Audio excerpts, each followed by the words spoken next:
aparte de claramente claros, aquí tenemos un debate, una tertulia muy interesante. Tenía yo a Javier ahí medio olvidado. Javier, a ver, cuéntanos de lo que has escuchado. ¿Qué nos dices? Que os digo, mucho podríamos hablar de la crisis y de la situación financiera de este país. Lo que yo voy a hacer es una diferenciación. En el año 2007 España estaba en una crisis financiera. En el año 2014, 2015 ya, España está en una crisis social. En el año 2007, cuando hablamos de las hipotecas subprime o del caso Madoff, la gente todavía no notaba esa dificultad para llegar a fin de mes o simplemente para el día a día. Hoy, cuando los datos macroeconómicos y financieros son mucho más favorables, son mejores, estamos en una tendencia al alza, la gente cada vez nota más esa dificultad para llegar a fin de mes y para pasar el día a día. Hoy estamos con la crisis social. Hoy estamos en una sociedad mucho más injusta, muchas más diferencias, los ricos son más ricos, los pobres son muchos más y son muchos más pobres, y es sobre lo que tenemos que empezar a construir este año 2015. Acabamos de comenzarlo, tenemos que conocer bien el escenario, reconocer lo que está funcionando mal en este país y trabajar sobre ello. Si no somos capaces de reconocerlo, mal. Sí, yo hago una pregunta para todos, ¿no? ¿Se puede estar de acuerdo en las medidas que se han adoptado, si son justas, injustas, apropiadas, inapropiadas? Eso es otro tema. Pero, ¿qué medidas si no se hubieran tenido que adoptar, ¿no? Porque José María nos decía que el gobierno de Mariano Rajoy asume en el año 2011 una situación en la cual, de emergencia nacional económica, el país estaba en quiebra, el país estaba arruinado, a punto de ser intervenido. Un gallego como él, al parecer que es cerrado de Molleda, dice: no, señores, esto no lo van a intervenir, vamos a sacar esto para adelante. Bueno, José María nos dice que la recuperación se está realizando y que ahí está. ¿Qué medidas, si no? La matemática es clara. Los partidos, al final, economistas tienen todos. Los de izquierda, los de derecha, los de centro, PRC, el Partido Popular, el Partido Socialista. Todos tenemos economistas y gente que sabe equilibrar un presupuesto. Un presupuesto está equilibrado cuando los ingresos son iguales a los gastos. La diferencia es, ¿qué prefieres? ¿Disminuir el gasto, aumentar los ingresos? Y si aumentan los ingresos, aumentan los impuestos, ¿a quién se los vas a aumentar? Si tú decides subir el IVA del 18% al 21%, estás decidiendo subir el IVA a toda la población por igual. Estás decidiendo que una persona que gana 800 euros al mes paga 400 de hipoteca y 400 de alimentos. Esos 400 de alimentos, su poder adquisitivo va a bajar porque le hemos subido el IVA al 3%. A una persona que tiene 20 millones de euros en el banco y que gasta 2.000 para vivir en su día a día, al final va a pagar prácticamente los mismos impuestos que el que está cobrando 800, sí, pero porque el resto de dinero no lo toca. Esos millonarios son los menos. Si hubiera muchos más, pues podríamos... Sí, bueno, igual me he ido a los extremos, pero pongamos el caso de una persona que gana 4.000 y ahorra 2.700 al mes y gasta 1.300. Pagaría de impuestos lo mismo que alguien que gana 1.300. José María. El IVA es un impuesto injusto. Mira, yo lo que digo es que esto no es una opinión, son los datos del INE, datos oficiales. La prima de riesgo, que ha estado a menos de 100, ahora está a 119, estuvo en julio a 639. Eso mide la confianza. Los datos, se ha creado ahora empleo desde 1998, que no se creaba empleo, se ha creado un 19% de relación de incremento de los contratos indefinidos, se ha incrementado el número de venta de coches, el consumo familiar. O sea, es que son las exportaciones, son los datos que da el FMI, que dan todos los organismos europeos de crecimiento. O sea, eso no es una opinión. O sea, pero todo esto en un contexto complicadísimo, que España había dejado de recaudar 60.000 millones de euros, que había un déficit escondido que había falseado el gobierno anterior de 29.000 millones de euros, que se ha pagado el pago a proveedores, a pequeñas empresas, que no va a volver a pasar con las reformas del gobierno, porque está la factura electrónica, ya no se pueden meter facturas en los cajones. Más de 50.000 millones de euros. Todo eso en ese contexto era una bomba de relojería. Y la prueba está que el Partido Socialista convocó elecciones 5 meses antes de cuando le correspondía, que siempre a los políticos les gusta estar en el sillón. 5 meses antes eran las elecciones, tocaba en marzo, las convocaron para noviembre. ¿Por qué? porque sabía del marrón que se le venía, y dijeron, este marrón que se lo coma el Partido Popular, que ya volveremos nosotros que lo arregle, que es como siempre ha pasado aquí, viene el Partido Popular, lo arregla y luego vuelve el Partido Socialista. Lo que pasa, la desgracia del Partido Socialista es que ahora por eso tratan de no reconocer la recuperación y la senda de crecimiento, que no quiere decir que ha llegado a todos los hogares y a todas las familias, hay que seguir para que llegue, pero la prueba está que eso hay que ver en la prensa, a las ventas, en el comercio, automóviles, la vivienda, la recuperación de un 2,8% del precio de la vivienda. Hay que ir a las ciudades y ver que se empiezan a abrir inmobiliarias, o sea, que empieza la recuperación y que España está dentro del ranking de países óptimos para invertir. La confianza que tiene España, otra vez que ha vuelto, la confianza es fundamental, la confianza del consumidor.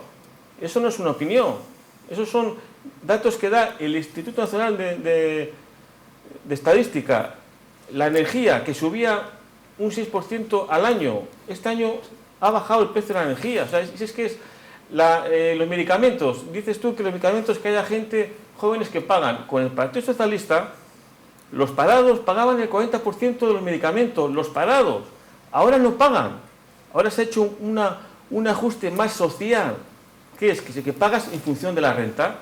Y mucha gente que venía, que dices tú, de extranjeros o inmigrantes, hay un control. Usted es inmigrante, sí, ¿de dónde viene? De Colombia, de Venezuela. Hay un convenio bilateral. Pues usted pagará, porque cuando un español va a Colombia paga, no como antes que decían, no, es que yo soy ilegal. Ah, toma, exento de pago. Y los españoles, jóvenes, como dices tú, en paro a pagar. Yo soy farmacéutico y lo he visto eso, en la farmacia. ¿Eso es justo? Ese es el modelo universal. Eso llegaba al caos del país. O sea, y todo eso es lo que ha habido que reajustar. Y además venía todo dirigido de Europa. Por eso en el 2010 a Zapatero le llamaron de los organismos internacionales y dijeron, oye, a reformar la Constitución, con el apoyo, por cierto, del Partido Socialista. Y tuvo que aprobar el déficit público, porque era lo que se cumplían todos los países de Europa. Si quiere estar en este club.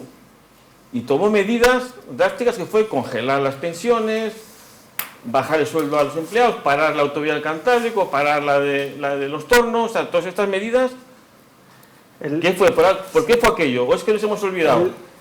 ¿Por qué? ¿Porque era masoquista parar la autovía de Soles-Torlavega? No, pues porque es que era así. José María, a ver qué nos cuenta. José María, que ha tocado muchos temas. El problema, José María, es que frente a las grandes cifras y todos los grandes números que nos cuentas, hoy hay en España, en Cantabria, en Santander o en Torlavega, gente que no llega a fin de mes, madres que no pueden dar de comer a sus hijos, hay pobreza energética, gente que no enciende la calefacción porque no puede pagar el recibo, gente que sufre con los recibos de su ayuntamiento, el IBI, el agua, las basuras, porque no tiene para pagarlos, o abuelos que están tirando de toda la familia y con su pensión están sacando adelante a sus hijos. Esa es la realidad de un país en el que hay que estar muy en la calle y de ver ese drama que vivimos cada día, que por cierto, donde hay hoy más desempleados que cuando el Partido Popular llegó al gobierno. Y frente a todos los grandes anuncios o las grandes cifras, esta es la realidad. Y por mucho que os empeñéis en contar las grandes cifras,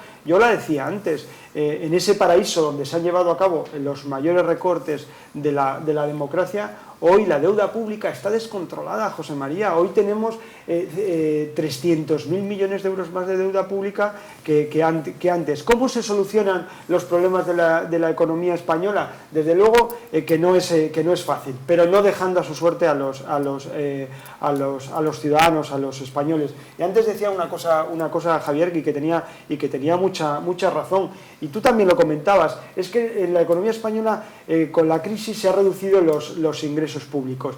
Y fíjate, tu propio argumento nos da la razón, que el problema de España no era un problema de gasto, no es que España haya gastado por encima de sus posibilidades, no, el problema que hemos tenido con la crisis es que se han desplomado los ingresos públicos. ¿Por qué se han desplomado? Pues porque hoy prácticamente las grandes... En el 2012 están creciendo. Sí, pero se han desplomado en estos años, y el problema que tenemos es que las grandes empresas apenas pagan impuestos, que hoy las empresas del IBEX 35 pagan en media un 5%, mientras que un trabajador en el margen paga un marginal del 55%, o que tenemos que los grandes patrimonios no pagan impuestos, o que las grandes herencias, y aquí en Cantabria teníamos un ejemplo, el Partido Popular ha eximido a las grandes herencias de pagar impuestos, y hoy tenemos, por ejemplo, algo que hubiera venido muy bien a la economía de Cantabria, la herencia de la familia Botín, que hubiera sido una inyección de dinero público para financiar políticas sociales. Pero yo quería hacerte, como economista que eres, una pregunta. ¿Pero tú no crees que si se mete demasiada presión a las grandes economías privadas, a las futuras inversiones privadas, pueden coger miedo y marcharse a otro sitio? Y entonces ya no tenemos ni mucho ni poco, no vamos a tener nada. Sí, pero fíjate, yo pongo un ejemplo porque se entiende muy bien frente a ese miedo, ¿no? que incluso pues, a veces se escucha de si subimos los impuestos a las empresas del IBEX 35 se van a ir, pero es que es mentira. Es que en la Unión Europea las grandes empresas que cotizan en las empresas de Francia, de Italia, pagan una media del impuesto de sociedades del 14%, en España es del 5%, pues, por tanto hay mucho margen para subir el impuesto de sociedades a las grandes empresas, estamos hablando, a Telefónica, al Banco Santander, a las empresas del IBEX 35, Javier, no a las pequeñitas. 2 minutos que no me están haciendo señas. Sí, no, José María, los datos macroeconómicos que están mejorando, yo eso no lo niego. Lo que niego, y por eso hablé antes de esa dualidad de la crisis financiera y la crisis social, niego que las herramientas que nos han servido, que han servido al Partido Popular para sacarnos de esa crisis financiera, para hacer que esos datos macroeconómicos suban, también han servido para aumentar esa crisis social. Creo que, por ejemplo, la reforma laboral ha servido para que los ciudadanos españoles, por el mero hecho de trabajar, no tengan la seguridad de salir de la pobreza.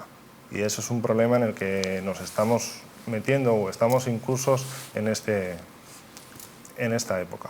Bien, pues hasta aquí hemos llegado, la tertulia. Muchísimas gracias por estar con nosotros. Yo creo que nos lo hemos pasado bien, ¿no?